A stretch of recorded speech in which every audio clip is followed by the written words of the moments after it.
Let me read to you the book of 1 Corinthians chapter 1 verse 26 up to 29. And I would like to read this in the New Living Translation. 1 Corinthians chapter 1 verse 26 up to verse 29. To our visitor today, to our brethren and our visitor,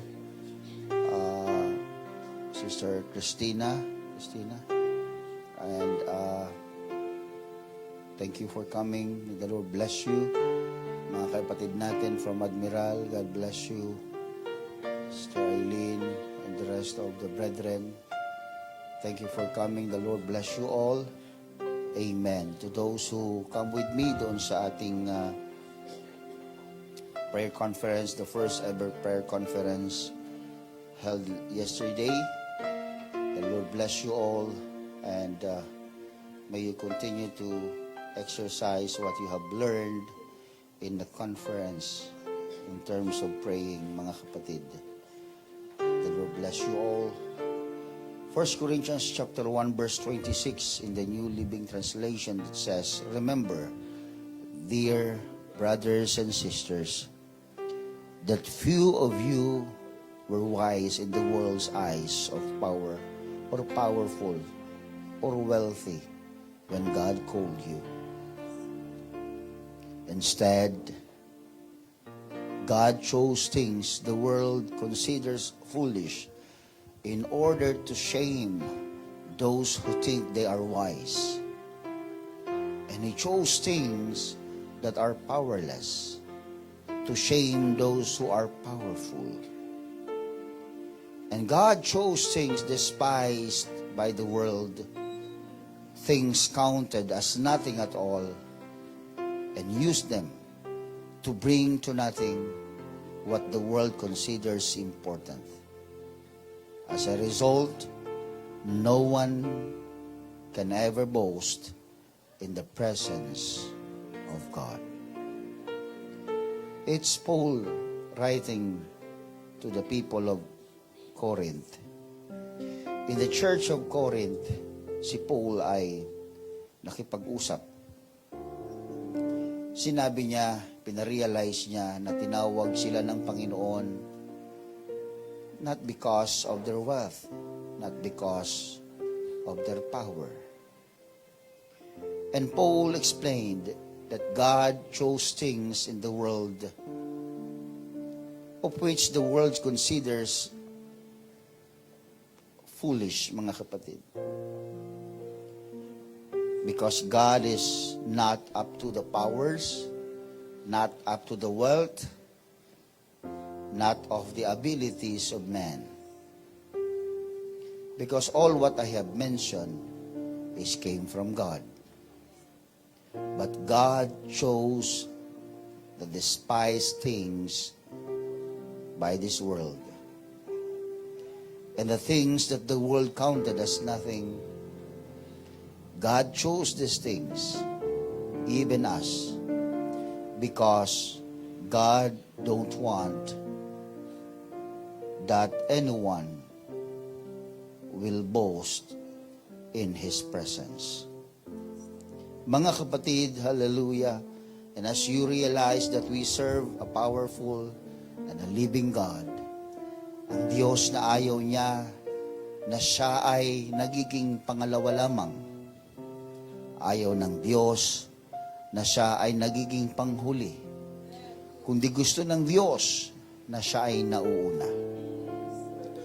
At ang nakita ng Diyos na paraan upang hindi natin makalimutan na siya ang nauuna palagi sa buhay natin. Pinaalala niya sa atin, pinare-realize niya sa atin na nung tinawag tayo ng Diyos, we are nothing. We are the foolish of this world. We are considered as foolish in this world. But God called us. Tinawag tayo ng Diyos. Hallelujah. It's not because of what you are. It's not because of what you have. It's not because of what you know.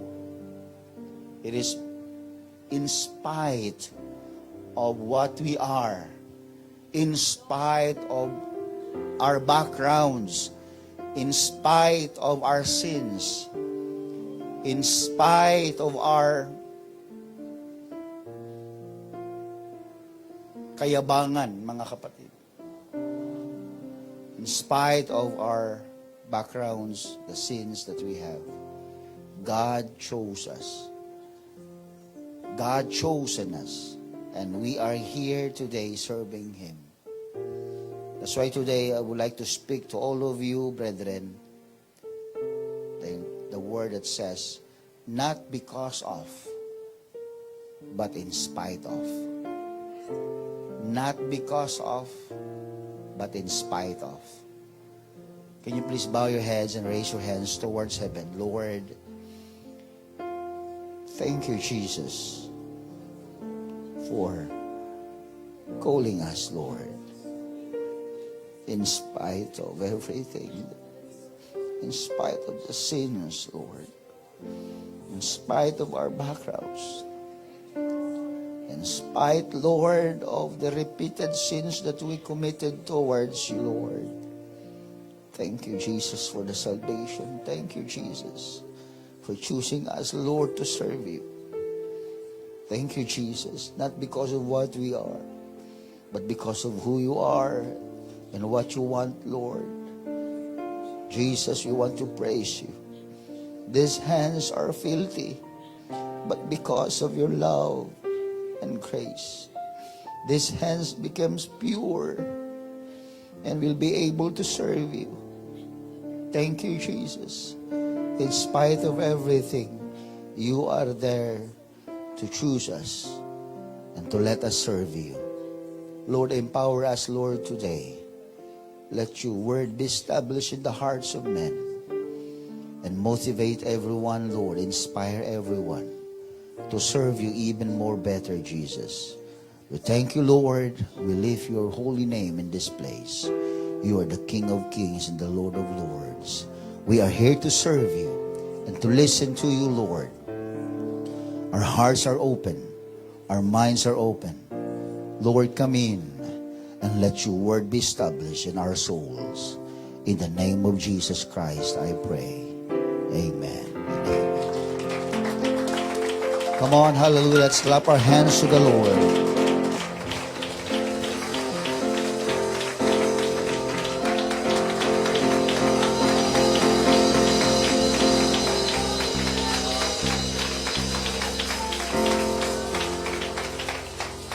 You may be seated, not because of, but in spite of. I believe, brethren, that we are, as a man of God, as the people of the Lord, we do have purpose. Amen? Mayroon po tayong layunin sa buhay. And God created man not as just to populate the earth. Hindi lamang tayo nilikha ng Diyos para punuin ang mundo at magkalat sa mundo. But we were created by God because we have purpose. And I've been mentioning even before that the church growth is not measured by its seating capacity, but it's always by sending capacity. Meaning to say, it is not just because we are here and then we serve the Lord. No. It is when we go out, it is when we share the word, it is when we have this burden to grow in the Lord, hindi lamang pansarili, kundi pati yung ibang tao ay matulungang maligtas. That is one of our purpose.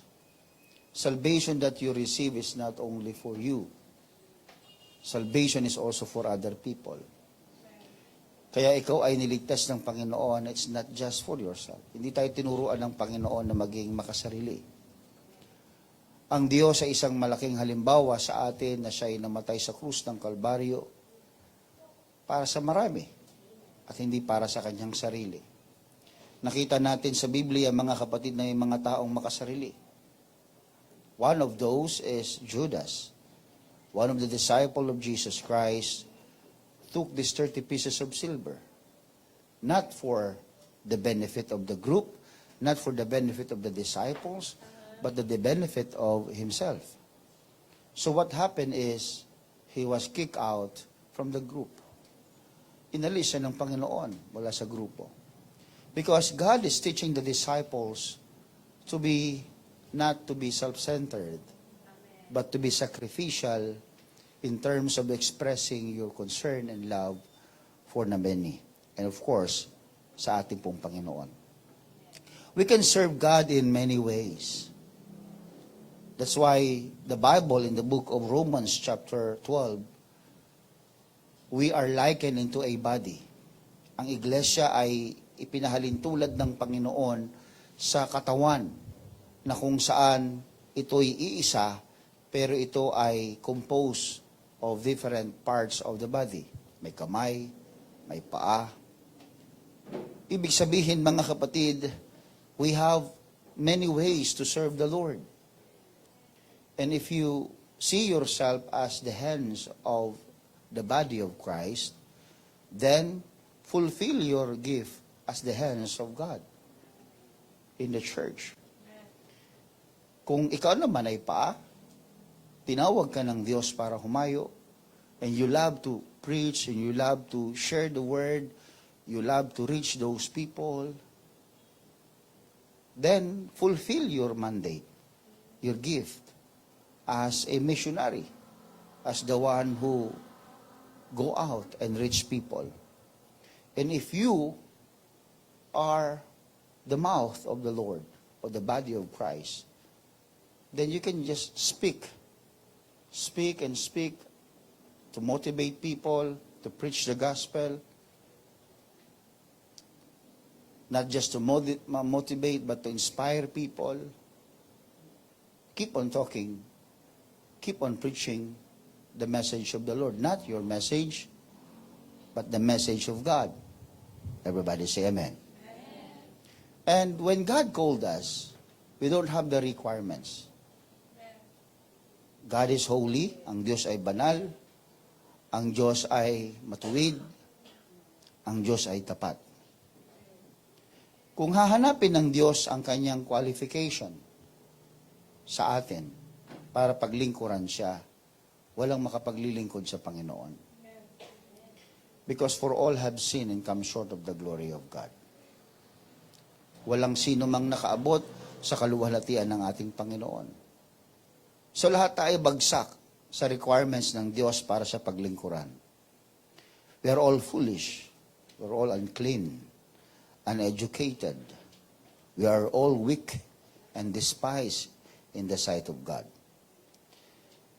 But don't you know, brethren, when you read the Bible, these are all the requirements of God for you to be accepted as the servant of God. Because if you are unclean, because if you are a sinner, if you are uneducated, if you are foolish, maybe the world will say, wala kang kwenta sa mundo. But don't you know the Bible is telling us, the Lord is looking for those people to serve Him. Baligtad. Kung sa mundo, kung ikaw ay mangmang, hindi ka makapagtatrabaho. Hindi ka matatanggap sa magandang posisyon na iyong ina-applyan. Pag wala kang pinag-aralan, maaari ang iyong katayuan ay maging bababa lamang sa mundong ito. Pag ikaw ay hindi marunong, maaaring hindi mo marating yung iyong mga ninanais sa buhay at mananatili kang katamtaman lamang na mabubuhay sa mundong ito. But the Bible is telling us in a very opposite way, mga kapatid, na kung saan sinabi ng Diyos, mga kapatid, na ang Panginoon, ang kanyang hinahanap ay yung mga dinidespise ng mundong ito.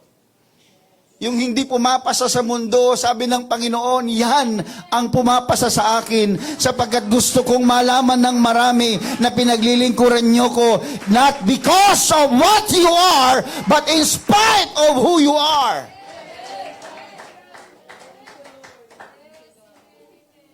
And the very purpose of God is not for us to boast ourselves in the sight of Him. Pag nag-umpisa kang magsabi na dahil marunong ako, dahil may yaman ako, dahil may talino ako, dahil may kakayanan ako, doon mo malalaman, mga kapatid, na you are wrong because God don't want even a single person in this world to boast in the presence of God. He is God. He is the sovereign God. He rules the world. He rules everything. Even the amount of air that you breathe is controlled by God. He is sovereign God. He dictates everything. And no one, and there's no even power that could go over God. Walang pwede mang sino mang mga kapatid na lumampas sa Panginoon. That's why sabi niya, tinawag ko kayo not because na magaling kayo, hindi dahil kayo ay marunong at matalino at may pinag-aralan o galing sa prominenteng pamilya o dahil kayo ay mabait. No. Sapagkat pag nag-uumpisa kang sabihin mo ang iyong mga kakayanan, mga kapatid, mag-uumpisa kang hindi mo makilala ang Diyos. Mag-uumpisa kang makilala mo ang sarili mo, mga kapatid. That's why when you stand behind the pulpit, you are not declaring Jesus anymore. You are declaring yourself. You are declaring what you can do. Your skills, your talino, mga kapatid. Hindi po yan ang hinahanap ng Diyos sa kanyang kaharian. Ang hinahanap ng Diyos sa kanyang kaharian ay yung mga taong kayang limutin ang kanilang sarili at bigyan ng pagpapahalaga ang Diyos na tumawag sa kanila. That is what God is looking for. That's why when you serve God, it's not because of you. When you sing before the Lord, you sing not for yourself. When you play instruments, when you teach the Bible study, when you lead the group, it's not because of who you are. It's not because of what you can do, mga kapatid. It's because of God's mercy. Oh, kung ikaw ay nilalagay ng Diyos sa isang mataas na katungkulan, lalo mong isipin, hindi naman ako karapat-dapat, Lord. Hindi ako matalino, Lord. Sabi nila, hindi talino ang dahilan kung ba't ka nandyan. Hindi ako marunong, Pastor. Hindi runong ang dahilan kung ba't ka nandyan. Pastor, hindi ako ma-impluensya. Hindi impluensya mo ang dahilan kung ba't ka nandyan. Kundi ang Diyos. Alisin mo ang mata mo sa sarili mo. Tingnan mo ang Diyos. Ituon mo sa Kanya ang paningin. Siya ang naglalagay, siya ang nagdidikta, siya ang nagkokontrol. He rules everything. Promotion does not come from the east nor from the west. Promotion cometh from the Lord. Amen. Kaya pag naglilingkod tayo sa Panginoon, it's not because of what we are, but in spite of what we are. It's just like saying, kahit marunong ka, huwag mong isipin na hihigit ka sa iba. Dahil for sure, meron pang mas marunong sa iyo. It's just like saying na kahit malakas ka, huwag mong isipin kaya mo ang lahat. Dahil dumarating din ang kahinaan. Amen? It's just like saying na kahit importanteng tao ka, isipin mong pantay tayong lahat. Kaya tinatawag ka nilang sir o ma'am, walang medya-medya, mga kapatid. Wala namang sir ma'am, walang ganun, di ba? Sir lang or ma'am. Kaya huwag kang magalit pag tinatawag kang sir.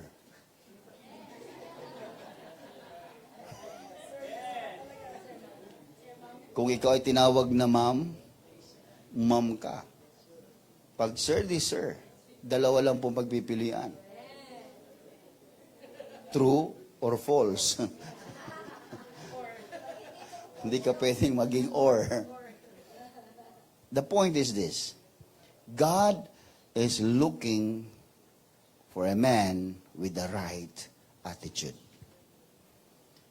Ang pride and boastfulness has no place in serving the Lord. Pag nandyan yung pride, tulad nga nun, it's a trending issue, diba? Don't call me sir. Whatever you are, what kind of creature maybe you are, don't boast yourself. Kinahabagan ka lang. Kahit pasuotan mo ang buong katawan mo ng ginto, kahit itubog mo ang iyong sarili sa ginto at diamante, you are still a created being. Ginawa ka lang. At hindi ikaw ang gumagawa ng sarili mo. That's why there's no room for the church, for the work of the Lord, ang taong may pride. Kaya yan ang unang tinatanggal ng Diyos pag tayo naglilingkod sa Kanya. Kaya sinasabi ng Panginoon, repent. Bakit kinakailangan natin ng repentance? Because that's our sin, the sin of pride, the sin of boastfulness. Yan ang unang tinatanggal ng Lord sa atin pag tayo ay lumalapit, nagsiserve sa Kanya. Kaya pag hindi na kayo nagsisisi, hindi na tayo nagsisisi ng ating mga kasalanan, then we start to have this pride. And we become useless in the sight of God later on. Be grateful. Pwede bang sabihin mo sa katabi mo, thank you. Marami kang dapat ipagpasalamat. Hindi mo alam kung ano dapat mo. Pero sabihin mo lang, thank you. Maraming ibig sa, thank you, naging kapatid kita. Thank you, katabi kita ngayon. Thank you, pinautang mo ko kanina. Thank you sa ulam. Thank you. Marami kang dapat ipagpasalamat eh. And one of the things that God wants us to exercise is the attitude of gratitude. Be grateful. Ang ugali ay mahalaga kaysa sa pinag-aralan. Hindi ididikta ng pinag-aralan mo ang ugali mo. No. Maraming tao nakarating sa mataas na pinag-aralan pero walang magandang ugali. Ang ugali, mga kapatid, alam niyo saan nag-originate? Sa puso ng tao. Alam niyo ang pinaka-ugali dapat ng tao? Pag-ibig. Pag ang tao may pag-ibig, maganda ang ugali. Pag ang tao puno ng galit at hindi pag-ibig, sumasama ang ugali. Kahit na tayo ay nag-aral ng mataas na pinag-aralan, kung ang puso natin ay hindi na bago ng Diyos, hindi magkakaroon ng magandang ugali ang tao. That's why sabi ni David, search my heart, oh God. Suriin mo ang aking puso, Panginoon. Kung may nakita kang pangit dito, Lord, tanggalin mo. Patawarin mo. Kasi si David ay merong magandang ugali. Saan nag-originate ang kanyang magandang ugali? Sa kanyang puso, ang laman ng kanyang puso. Kaya tinawag siyang God's own heart. Mayroon siyang puso na kalintulad ng Diyos. Ano yun? Dalisay na puso. Na kapag alam niyang may mali siya, umaamin siya, mga kapatid. Nung sinabihan siya ng propeta, thou art the man, David. Inamin niya, yes, forgive me. Patawarin ako ng Diyos. Hindi siya nag-aalinlangan na lumapit sa Diyos at patanggal sa Kanya yung masama niyang ugali. May taong hindi talaga marunong magpasalamat. Alam niyo, kapag ikaw kahit wala kang mataas na pinag-aralan, wala kang kapangyarihan o impluensya, pero ang puso mo ay marunong magpasalamat, maraming taong nabibless sa iyo. Everybody say amen. May isang istorya, mga kapatid, in the year 1860. And merong isang barko o steamboat noong unang panahon na lumubog. At merong isang Bible school student, ang pangalan niya si Edward Spencer. And nung lumulubog na ang steamboat, wala siyang hesitant na siya'y tumalon at nagligtas ng mga tao. Nilalangoy niya yung mga tao, dinadalang niya sa pangpang para maligtas. And would you believe that nakapagligtas siya ng 17 tao mula doon sa lumulubog na steamboat at nadala doon sa pangpang. Pero alam niyo po, nangyari mga kapatid, ang kanyang pong pangarap ay maging pastor. Ang pangarap niya ay maging mangangaral ng Ebanghelyo ni Kristo. Pero alam niyo po ba, na sa 17 naligtas niya, yung panghuling niligtas niya, bumigay ang kanyang katawan. Sobrang pagod, mga kapatid. Biruin mo, 17 ang niligtas mo, nilalangoy mo lang. At lumipas ang taon, mga kapatid, nabuhay naman siya, but he was never recovered. At ang kanyang pangarap na maging pastor at mangangaral ng Ebanghelyo ng Diyos ay hindi natupad. Tumanda siya na parang ang kanyang pangangatawan ay hindi na kasing lakas nung dati. At namatay siya, mga kapatid. At nung siya'y mamatay at the age of 81, umabot naman siya ng 81, but he never became a pastor. This is because of the 17 souls that he saved. Alam niyo sa kanyang funeral service, mga kapatid, napansin ng mga local news provider sa lugar nila that out of 17 people na niligtas ng taong ito, sinulat nila sa kanilang article that not one of those 17 people that he saved came to thank him or even wrote him a thank you letter. Imagine, one person died for you. And he never reached his dream because of your dreams. Actually, that man saved the dreams of the 17 people. But this one man lost his own dreams. And there was also a story, mga kapatid, by the name Attorney Samuel Leibowitz. Isang abogado na kung saan siya'y specialized sa pag-alis ng mga kriminal doon sa death row, sa death chamber, mga kapatid.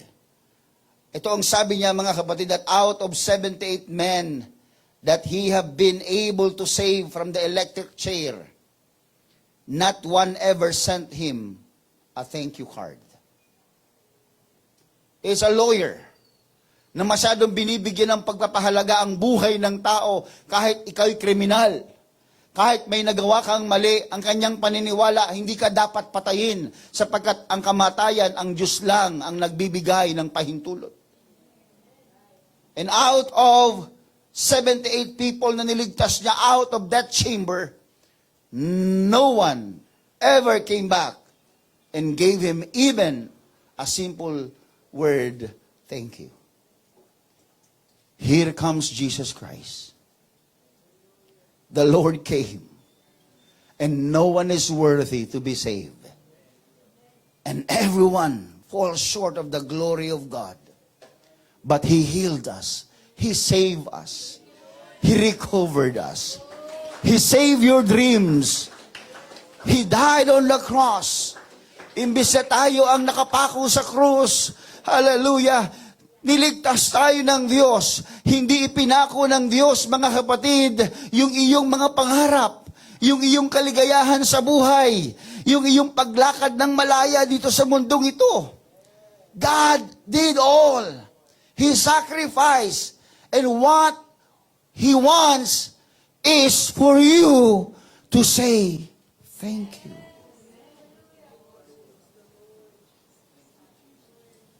That's why the Christian should always be grateful. Kung may mga nangyayari sa buhay natin, kakulangan, disgrasya, sakuna, huwag sanang matabunan nito yung salitang thank you sa Panginoon. Tingnan mo sa isang banda, kung nawalan ka ng gamit, Tingnan mo sa isang banda na tinuturuan ka ng Diyos ng isang magandang ugali na huwag kang magrereklamo sapagkat ang lahat ng bagay ay sa Kanya nang galing. And if God is treating you or allowing you na magkaroon ka ng kakulangan sa buhay, maybe God, look at the other side, mga kapatid, maybe God is telling you, hey, I am the supplier of everything.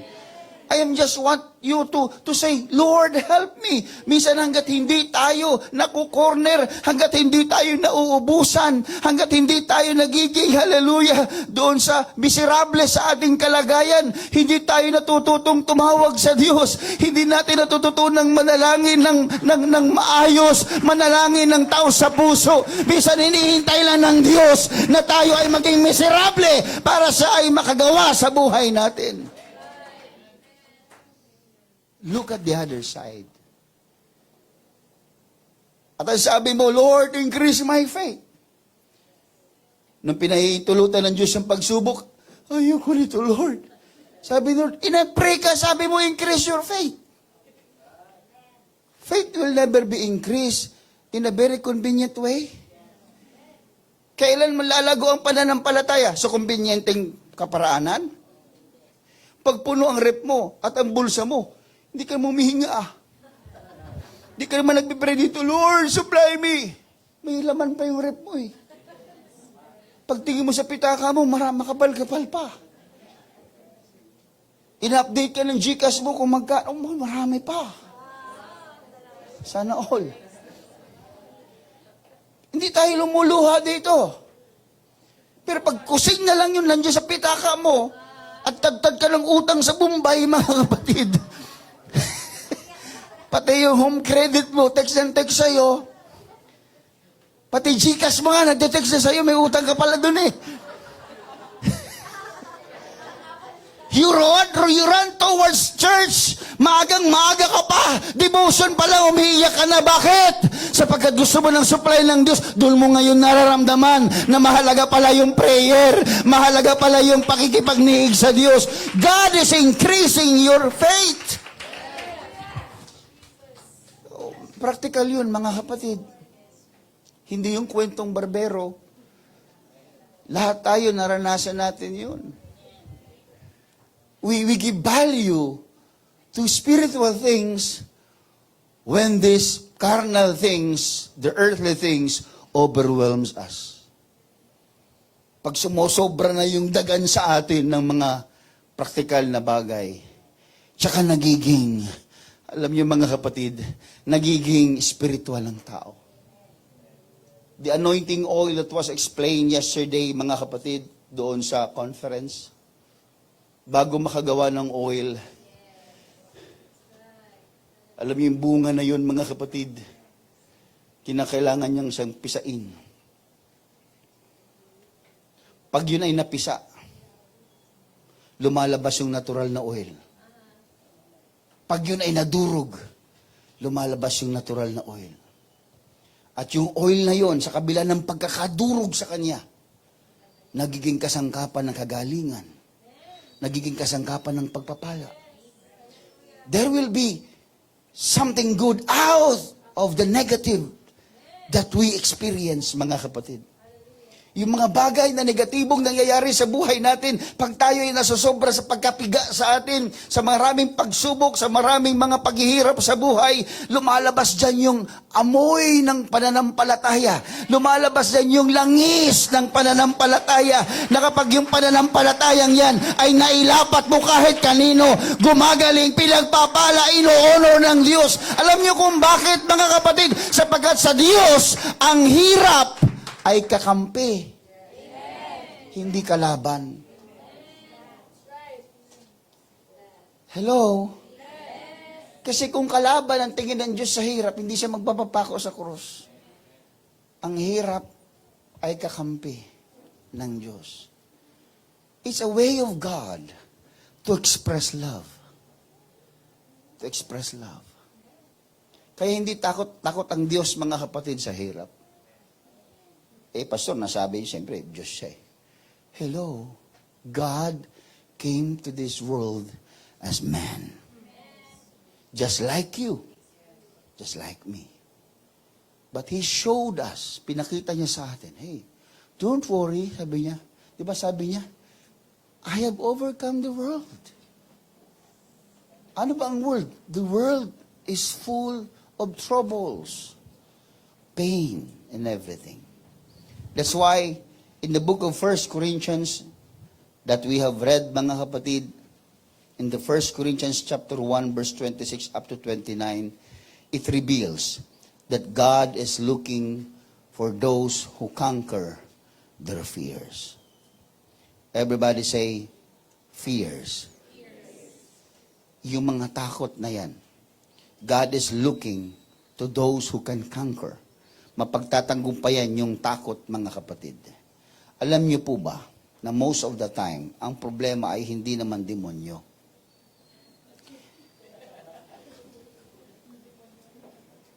Hello? Pag ikaw ay dinidemonyo, hindi naman ibig sabihin ang demonyo sumasa iyo. Dinidemonyo ka nga lang eh.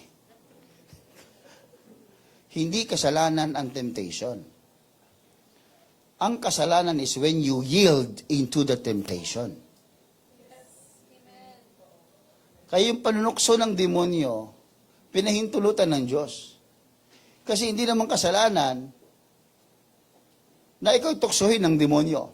Ang kasalanan, pag ikaw ay nag-yield, sumang-ayon, pumatol sa demonyo. Everybody say, Amen.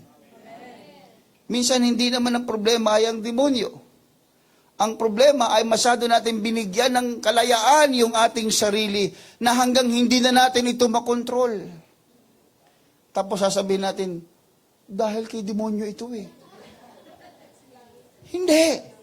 Binigyan natin ng kalayaan yung ating sarili na hanggang sa panahon na umabot na kung saan hindi na natin makontrol yung sarili natin. Hello? Kain ka ng kain. Kain ka ng kain. Sasabihin mo, itong demonyo talaga, tinitip akong kumain eh. It's not the devil. It's the liberty that you give to yourself. Wala nang control. Kaya nagkakasala dahil wala nang control. Kaya may banal na espiritu, mga kapatid, to tell us and to control us. That's why God filled us with His Spirit. Kaya mayroong pagkapuspos ng Espiritu Santo. Alam niyo kung bakit? Sapagkat kung walang Espiritu Santo, wala kang control sa buhay mo. Nakuha niyo po ibig sabihin?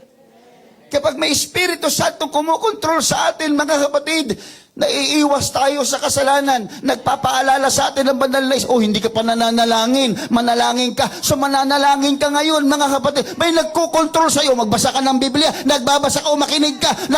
Mayroon Diyos na nagkukontrol sa iyo. Kaya ang buhay mo ay naging pagpapala sa harap ng Panginoon. Ang buhay mo ay nagiging maganda dahil may nagkukontrol na Diyos sa iyo. Kaya pag tayo po ay nagbigay ng kalayaan sa sarili natin at di natin nakontrol, kasalanan ng bagsak. Amen.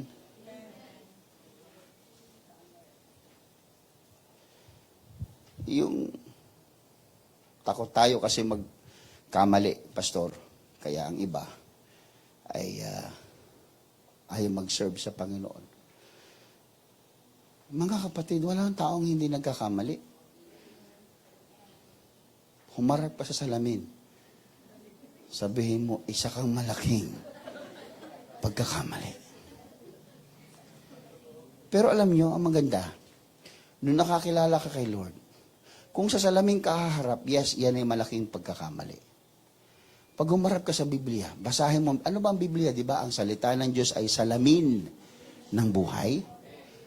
Biblia ang basahin mo. Sasabihin sa'yo ng Panginoon, hindi ka malaking pagkakamali. Sa malaking pagkakamali mo, pinatawad ka ng Diyos. Nilinis ka ng Diyos. Ang sasabihin sa'yo ng demonyo, hoy, huwag kang magsimba. Chismosa ka, di ba? Chismosa ka eh. Ba't ka nagsisimba? Isa kang malaking kahihiyan ka lang sa mata ng Diyos. Kaya ikaw naman, di ka nagsisimba. Alam niyo mga kapatid, ang sabi sa conference kahapon, may malaki kang problema sa sarili mo, sa utak mo, kung naniniwala ka sa demonyo. Dahil ang demonyo daw kailanman ay hindi nagsabi ng totoo. Kaya pag sinabi ng demonyo sa'yo, ba't kinagsisimba? Makasalanan ka, di ba? Ikaw naman, ay oo nga. Sige, dito na lang ako sa bahay. Mag-online na lang ako. Wala nakakita sa akin. Sinungaling ang demonyo. Hindi mo ba alam na yung sinasabi niya sa'yo, na ikaw ay hindi dapat humarap sa Diyos, yun ay kasinungalingan.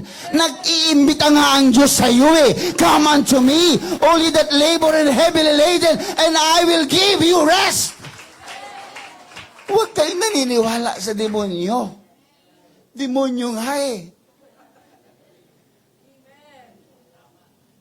Amen.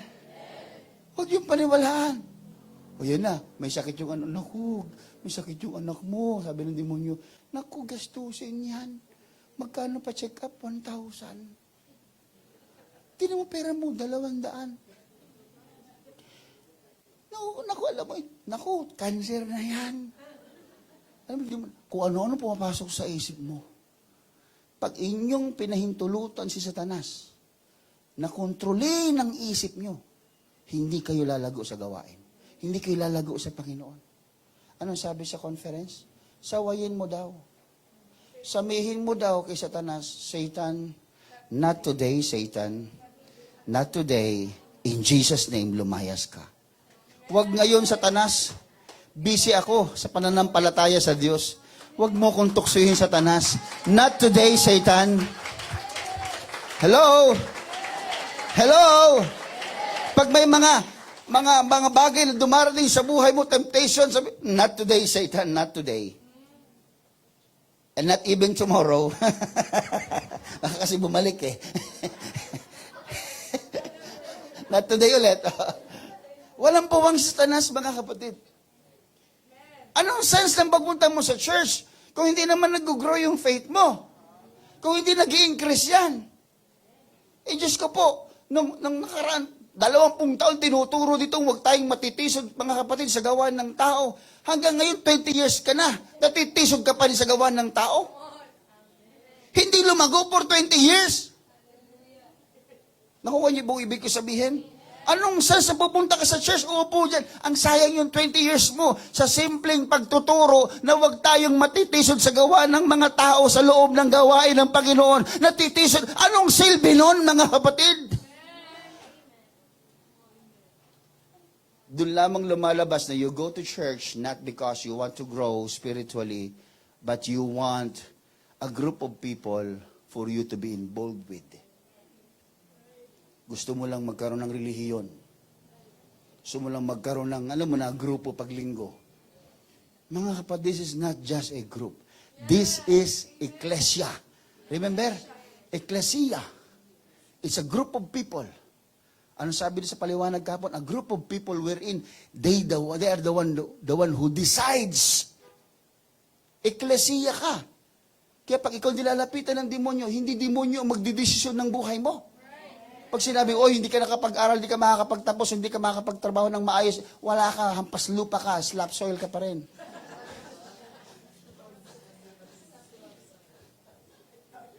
Hampas lupa, di ba? English niya, slap soil. Slap, hampas, di ba? Soil, lupa, slap soil. Wala ka. Huwag mong paniwalaan yan. Hello? Ano sabi nyo? If the blood of Jesus applied to you, then the one that is running on your own blood is the blood of Jesus. Tanong, meron bang tatalo sa dugo ng Panginoon? No. No. At hanggang ngayon, mga kapatid, 2,000 years ago mahigit, ang Diyos, mga kapatid, ay namatay sa krus ng Kalbaryo, pero ang kanyang dugo hanggang ngayon ay sariwa, nakapagliligtas. Sinong pwede pumantay sa dugo? At ang dugong yan ay nananalaytay sa iyo, mga kapatid. Pinili ka ng Diyos, pinili ako ng Diyos, para ang dugo yan ay ma-apply sa atin. Walang pagkatalo sa anak ng Diyos.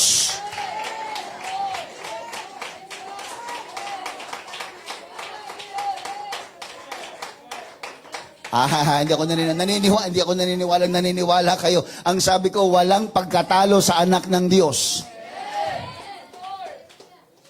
Kaya kung naglalaro sa isip mo, na ikaw ay talo sa bundong ito, talo sa buhay, that's not the word of God.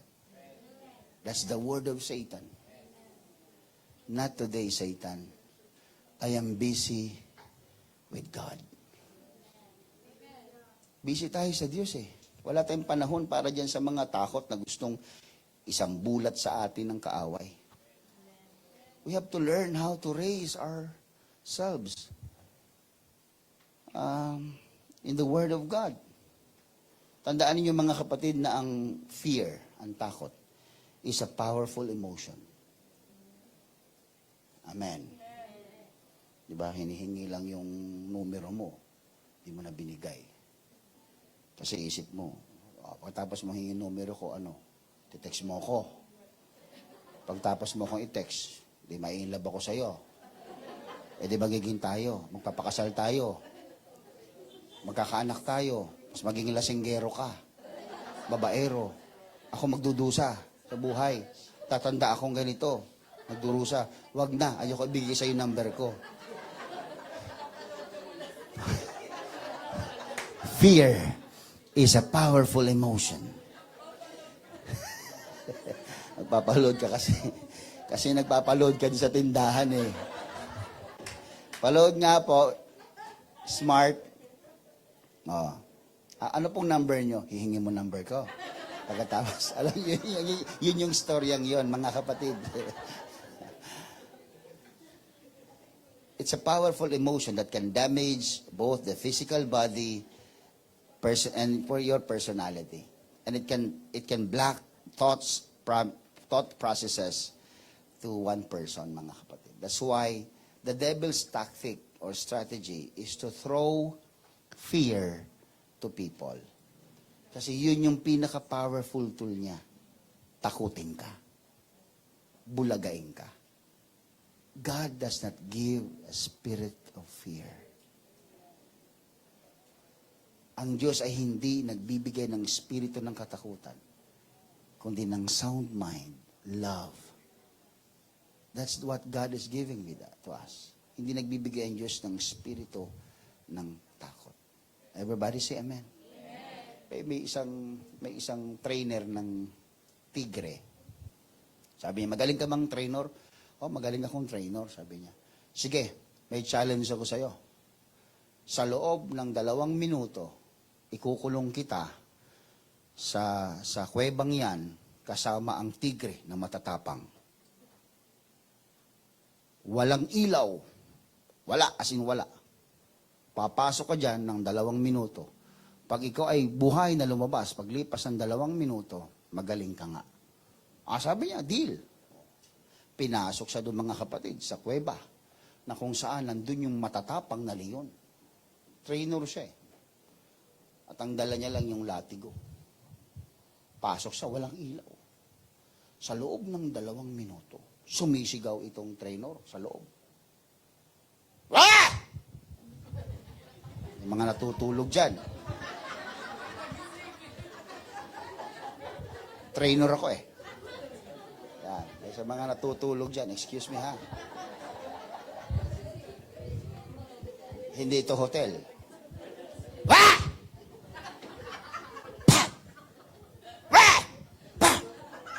Sa loob ng 2 minuto, yun lang ang maririnig mo. Hinahagupit niya.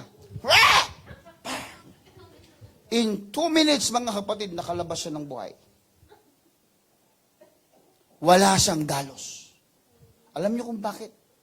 Because kahit hindi niya nakikita ang leon kung gaano kalapit sa kanya, He is not stopping, mga kapatid, whipping. Pinapalo niya, mga kapatid, yung latigo niya at sumisigaw siya ng malakas.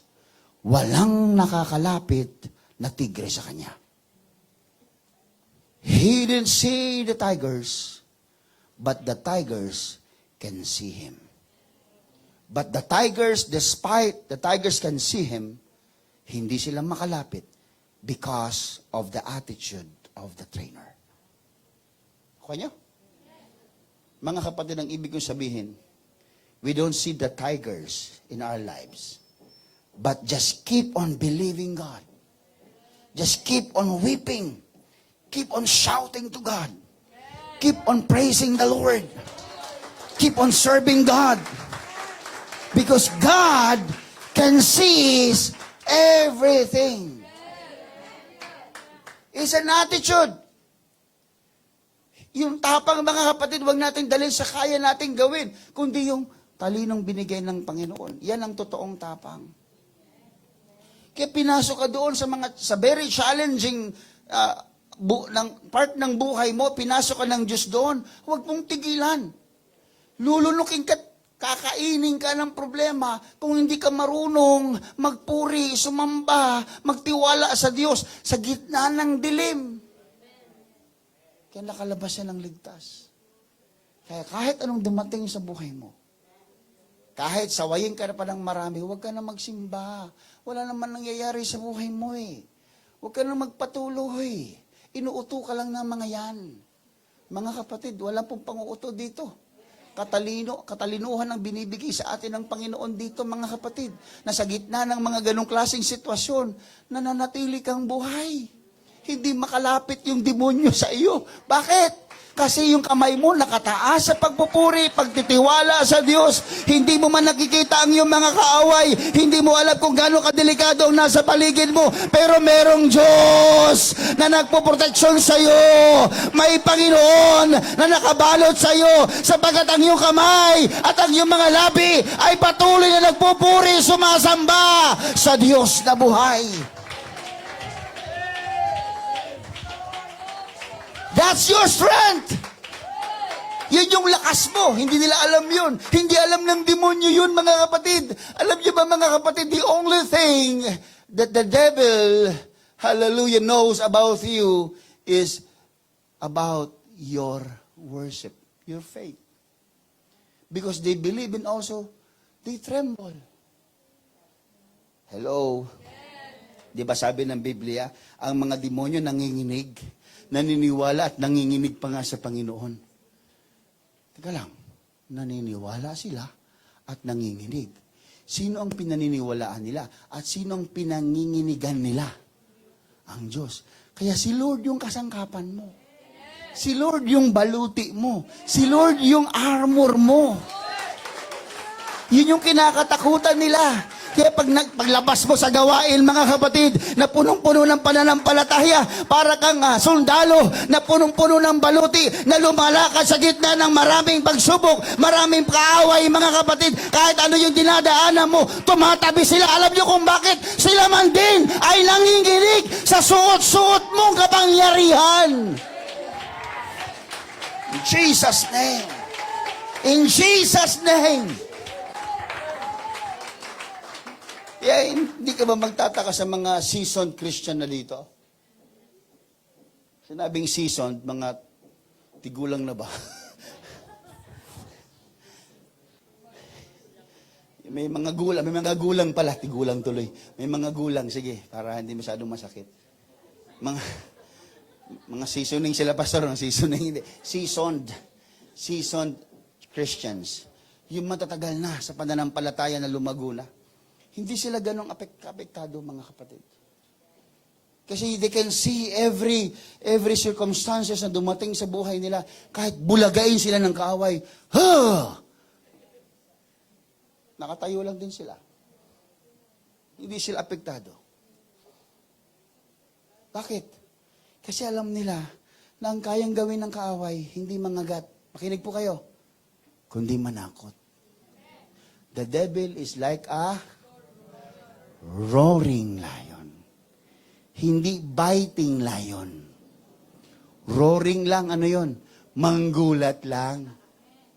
Ang leon, pag umatungal sa jungle, pati mga ibon nagliliparan.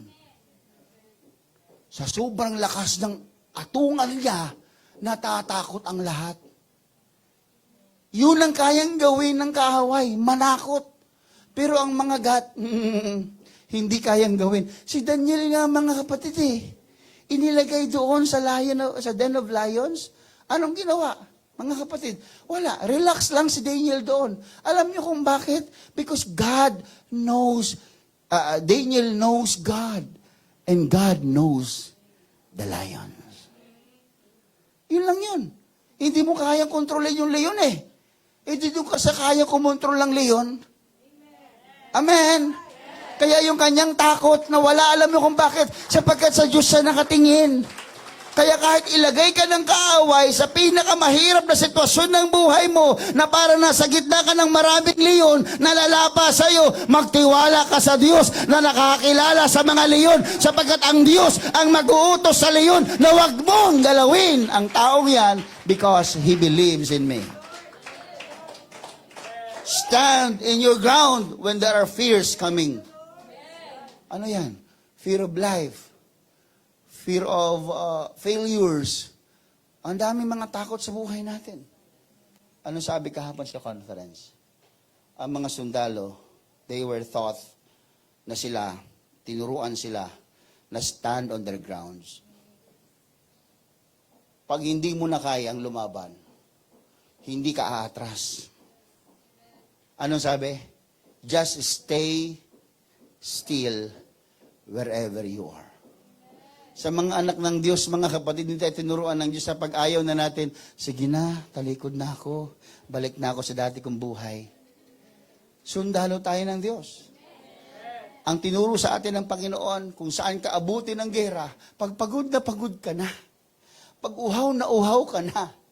Pag parang hindi mo na kaya, exhausted ka na, hindi sinabi sa kanila, okay, balik. No. Tumayo ka lang dyan. Sapagkat ang pagtayo mo daw ay isang paghahalin tulad na nakanker mo yung lugar na yon. Hello?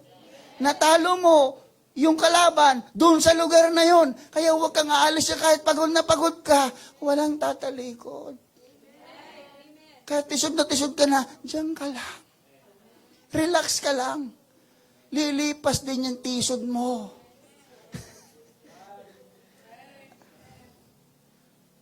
At yung taong kinatitisuran mo,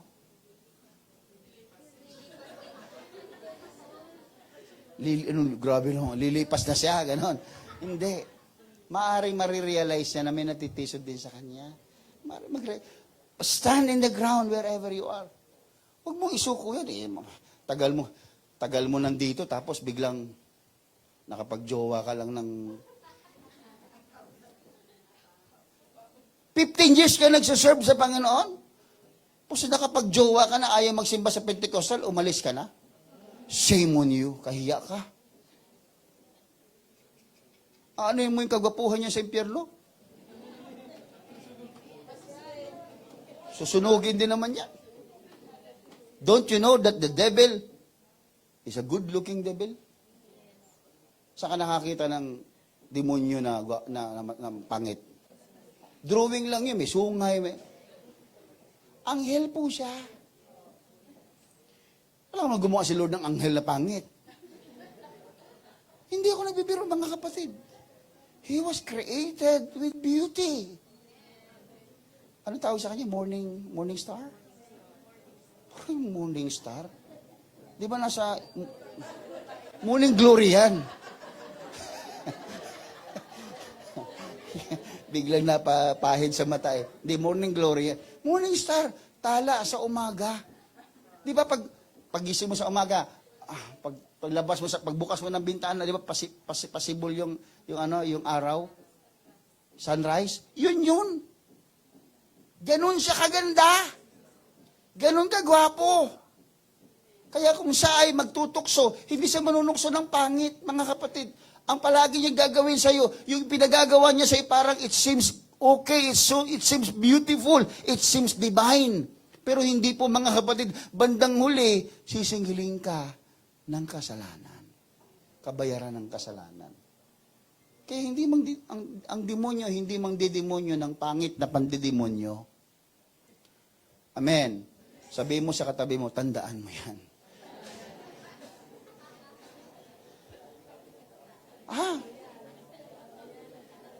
Sige. Practical, Pastor, practical example, sige. Sino sa inyo dito ang nag-uubos ng oras sa inyong cellphone na ang pinakamababa ay 2 oras? Oy, ayaw nyo umamin. Lalo pag sunod-sunod yung tanggol.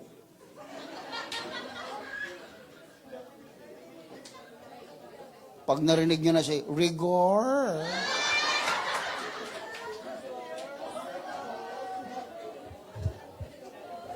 Tsura ng mga ito.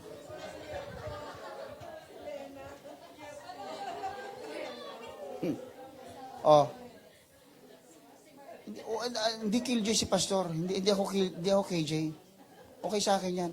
Pero kung mag-uubos kayo ng oras dyan, look at the devil, what is trying to do. He is wasting your time. Because, especially for Christians has numerous responsibilities. We have tasks to do every day, spiritual tasks. Pray, devotion, di ba? Reading your Bible, meditation, ano pa, activities, spiritual activities in the church. We are busy. Pero anong gagawin ng kaaway sa atin? Hindi pangit yung kanyang pangdidemonyo. Ang pangdidemonyo niya sa paaraan na hindi mo nahahalatang pangdidemonyo. 2 oras ka nakatutok dyan, Diyos ko po. Pati sa prayer mo, apektado ka na. Lord, sana huwag pumatay yung tanggol. Hallelujah, gabaan kasi Ginoo. Kaya si tanggol hanggang ngayon hindi na mamatay-matay. Pinagpipray niya mga Kristiyano.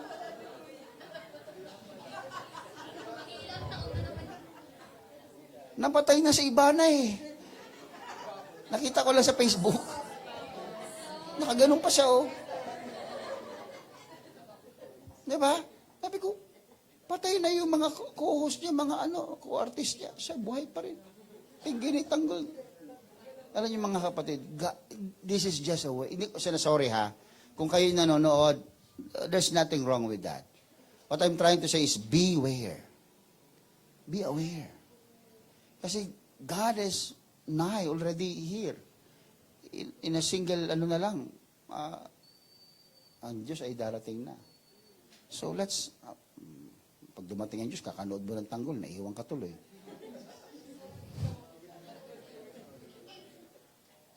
Asan na sila? Ando na sa langit. Ni-rapture na. Di ba, kasama mo naman si tanggol dyan. Tsaka si Rigor, di ba? Mga kapatid, please, let's always beware that the devil is doing these things in advancements of his own kingdom, sa kingdom ng demonyo. But tayo mga Kristiyano, we need to advance the kingdom of God. Hindi ko kayo sinasaway, ulitin ko, huwag kayong ma-offend kung nabanggit ko yon. But it's just for you to be reminded na give time for God. Amen po ba? Walang tisod doon ha. O baka di na kayo magsimba dahil si pastor hindi pro-tanggol. Hallelujah. Ano mang kinalaman ko dyan kay tanggol? Palakpakan po natin ang ating Panginoon. Kaya, let's conquer our fears. Everybody say amen. Because in spite of our fears, in spite of our that we are afraid, fear of failures and many fears in our lives, in spite of that, binigyan pa rin tayo ni Lord ng opportunity. Binigyan tayo ng Diyos ng pagkakataon. Alam niyo mga kapatid, the Israelites are so stubborn. Alam niyo ba yon? Basahin niyo sa Bible. Tigas ng ulo nila. Umabot sa punto na kung saan si Saul, yung siya'y hari, mga kapatid. Nandun yung kalaban nila sa Goliath, di nila matalo-talo. Pero here comes David. Dumating si David isang bata, mga kapatid, na nagpapastol lamang ng mga tupa. Pero tinanggal ni David yung takot sa kanyang sarili. Look at this kind of illustration, mga kapatid. Tinanggal ni David yung kanyang fear. Because David had spiritual insight. Everybody say, spiritual insight. Pag meron kang spiritual na pananaw, meron kang magagawa eh. Because kapag ikaw ay may spiritual insight, you know that God behind the scene, behind of what is going on, there is God's anointing. There is God's provision. Kaya nung dumating si David, mga kapatid, doon sa battle site, sabi ng kanyang, kuya niya pa, kapatid niya pa, sabi niya, ba't nandito ka? Kilala kita eh, makulit ka eh, gusto mo lang makita ito mga away dito eh. Ang kulit mo eh. Yun ang tingin kay David, makulit. Ang tingin kay David, walang kwenta. Isang makulit na tao. Pero alam mo, sabi ni David, mga kapatid, sabi niya, ako ba'y nandito nang walang dahilan? Look at that. Look at the spiritual insight. Ako ba'y dumating dito nang walang dahilan? Kayo mga kapatid, kung kayo ay nasa gitna ng anumang gera, yung manggera na yan ay walang dahilan. Pag ikaw ay sumuong sa isang pagsubok na pinahintulutan ng Diyos, yun ba'y walang dahilan? May dahilan. Lord, ba't ako napunta sa ganitong klase ng pagsubok? Lord, ba't naman ganito ang buhay? Yan ba'y walang dahilan? Kung ikaw ay si David at may spiritual insight, mga kapatid, makikita mo ito. Especially when you are a Christian and filled of the Holy Ghost, mga kapatid, nakikita mo, sabi nila, the spirit of, the gift of discernment. Okay, that's good. But bukod dyan, mga kapatid, meron kang pananaw na may gustong gawin ng Diyos sa buhay mo. Ba't ka nakarating dito? Ba't ka na-convert dito? Ba't ito na pangasawa mo? Ba't ito? Lahat yan ay kontrolado ng Panginoon. Hindi mo nakikita. Pero kapag ikaw ay puspos ng Espiritu Santo, makikita mo bakit nangyayari sa iyo mga bagay na yun. Read the book of Revelation, chapter 3, verse 18, mga kapatid. Sabi sa Tagalog, ipinapayo ko sa iyo na ikaw ay bumili sa akin ng gintong dinalisay ng apoy upang ikaw ay yumaman at ng mapuputing damit upang iyong maisuot at upang huwag mahayag ang iyong kahiyahiyang kaubaran at ng pangpahid sa mata na ipahid sa iyong mga mata upang ikaw ay makakita. Ang tinutukoy, mga kapatid, ng Biblia, ang mata natin dapat anointed. Hello? Kapag ang mata natin ay anointed, hindi mo nakikita, mga kapatid, yung kasiraan ng iyong kapatid. Hindi mo nakikita ang kasiraan ng iba. Kapag ang mata mo ay anointed, pinahiran ng Diyos ng langis, hindi mo nakikita yung kasiraan ng iglesia. Hindi puro kasiraan na nakikita mo, hindi kahinaan na nakikita mo. Ang nakikita mo, blessing. Kaya sabi ni David, ako ba'y nakarating lang dito ng walang dahilan? Napunta ba ako dito ng walang dahilan? Ano yun? Naku niyo, ibig sabihin, mga kapatid, may spiritual insight si David. Tayo, mga kapatid, hallelujah, ang iba sa atin dito, hallelujah, maging ako, nagtataka ako, mga kapatid, way back, nung ako'y ma-convert, mga kapatid, I've been living in Davao, yung nanay ko nandyan. Lumaki na ako sa probinsya, lumaki na ako sa Mindanao. Pero, nagtataka ako, ba't ako nakarating ulit sa Maynila, bagamat dito ako pinanganak. Then later on, nare-realize ko, ito pala yon. Hindi pala walang dahilan kung bakit ako nakabalik sa Maynila. Hello? Kung alam niyo ba kung mga kapatid kung saan ako nag-aral?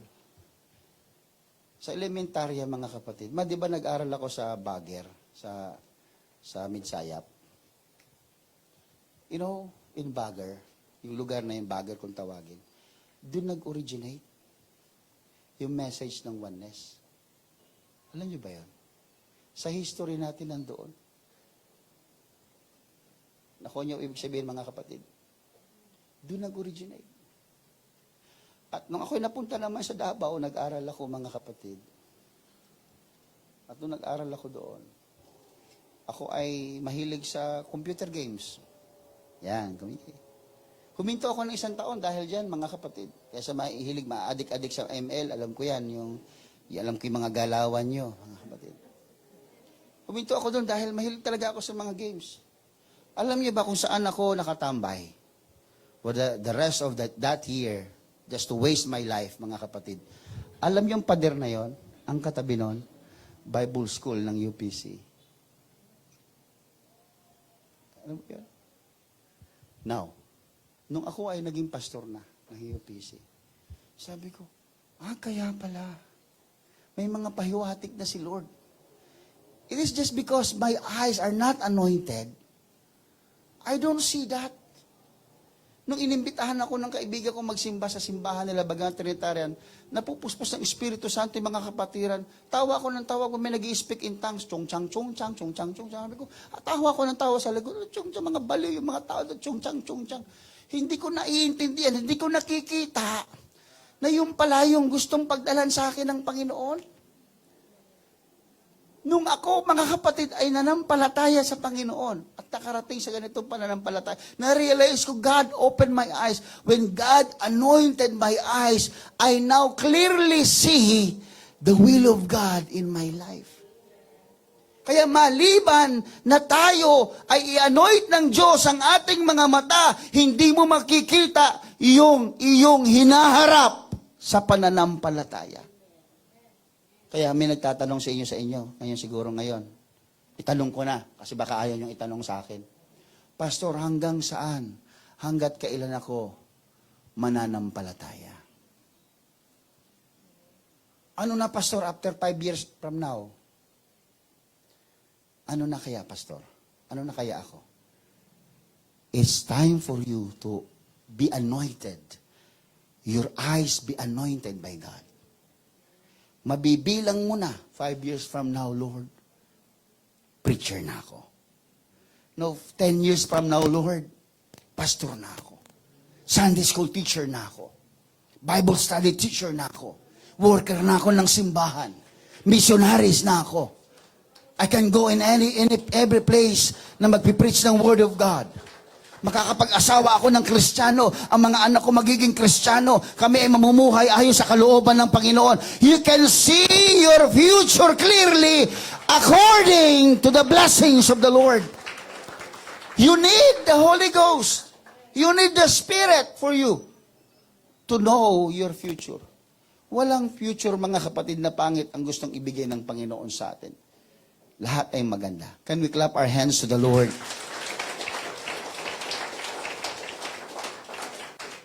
David had a spiritual perception. Before I end, let me tell you this. David insisted that he can. Kaya niya. Inisip niya, mga kapatid, na kung kaya niyang patumbahin ang mga leon at ang mga oso, mga kapatid, bear and lion, kaya niyang kalabanin, kaya niya si Goliath. Because he had this spiritual perception. Take note, spiritual perception. Ano yun, mga kapatid? Yung bang ini-insist mo, yung bang iniisip mo na kaya mong pagtagumpayan yung mga pagsubok. Kasi maraming Kristiyano, hallelujah, na ang namatay na yung spirituality nila. Because they never learned to handle the bears and lions in their lives. Maraming mga tao na pagdating sa pagsubok, umaatras na, mga kapatid. Spiritual perception is thinking that you can according to the help of God. It's the same in walking in spirit. Everybody say amen. That's why today, mga kapatid, let me tell you, like David, God is looking for those who will give his all. Alam niyo si David, mga kapatid, he became king not because of his kakulitan. He became king because he gave his all. Walang reservation. Walang tinago si David sa Panginoon, mga kapatid. A total commitment, a total sacrifice, willingness to submit, willingness to listen. Pastor, paano ko malalaman na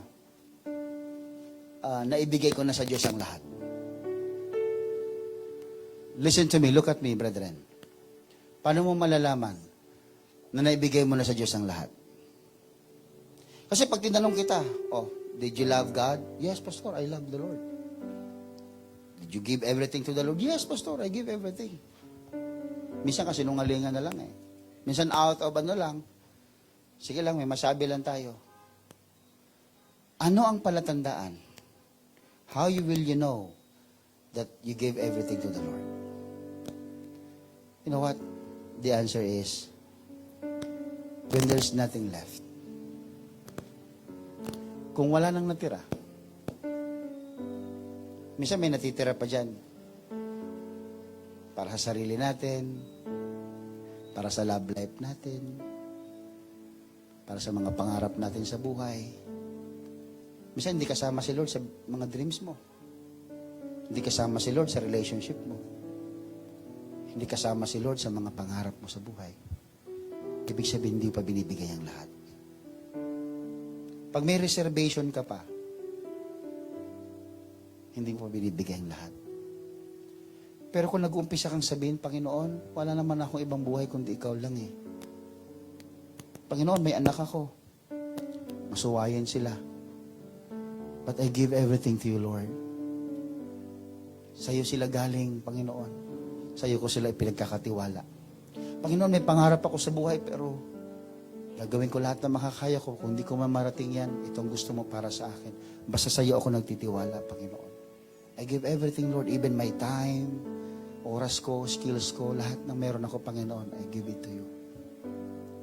Pagtingin mo sa sarili mo, wala nang natira sa'yo. That's the time na masasabi mong, binigay mo na ang lahat sa Panginoon. Did you give everything to the Lord, brethren? God is looking for a commitment.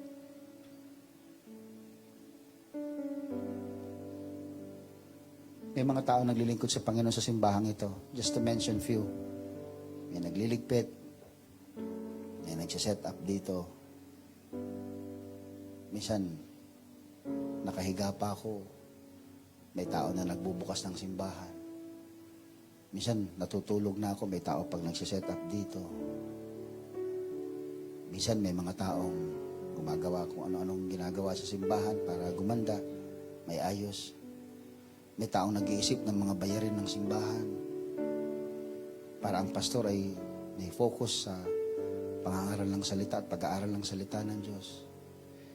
May mga taong pumapasan ng bigat na dapat ang pastor ang pumapasan. Pinapasan nila. Those are the people that they serve God in the way they can. May bahagi sila sa church. May bahagi sila sa simbahan. Hindi pupunta sila sa simbahan lang para umupo. Gusto nila, mayroon silang bahagi sa gawain ng Panginoon. These are the people touched by God to serve the kingdom of God. Not the pastor, not the physical church, but they serve God. They give everything. At hindi ko man sila mapasalamatan araw-araw, gabi-gabi, linggo-linggo. Pero alam nila kung sino-sino sila, mga kapatid. Kaya kaninang umaga, pagbangon ko, mga kapatid, sabi ko, Panginoon, may mga taong nagbubuwis ng buhay para sa iyo. May mga taong hindi na inisip na mag-almusal muna, may gawin muna sa bahay. Napupunta kagad sila sa gawain mo, Panginoon, to prepare, to make your people convenient, to make the Sunday worship memorable and meaningful. May mga taong nag-practice, mga taong naghanda. Panginoon, imbis na yung kanilang sarili, yung kanilang intindihin, Panginoon, pero inintindi nila ang gawain mo, inintindi nila ang mga taong maglilingkod sa iyo. Panginoon, ang iba sa kanila, Panginoon, ay nahihirapang magpunta sa church dahil walang pamasahe, walang pera. Pero naglalakad sila, Panginoon. Nagsasakripisyo sila, pinagpapawisan sila. May mga tao, Panginoon, na wala na halos makain, pero nagbibigay pa sa gawain. Panginoon, meron sa iba sa kanila, Panginoon, na faithfully they are reserving the blessings for the church. At dinidespise nila ang sarili nila sa mga blessings na iba para lamang magbigay, Panginoon, ng kaluwalhatian sa iyo sa gawain mo. Sabi ko, Panginoon, i-bless mo sila. This morning when I wake up, sabi ko, Lord, i-bless mo sila. I-bless mo sila. It's not because of what they did, but in spite of what they don't have. In spite of the shortcomings, in spite of challenges, Lord, bless them, Lord. And ako, mga kapatid, sa amagang ito, nakatayo sa inyong harapan, believing God, believing the Lord today, that if you serve Him with all your heart, that if you serve Him and living nothing for yourself, but only for the Lord, God will do something from heaven, and He will pour out the blessings for you. Church, I challenge you today, give everything to the Lord. Give everything to Him. Paglingkuran natin ang Diyos, hindi lang ang ating mga sarili. Paglingkuran natin ang Panginoon, mga kapatid.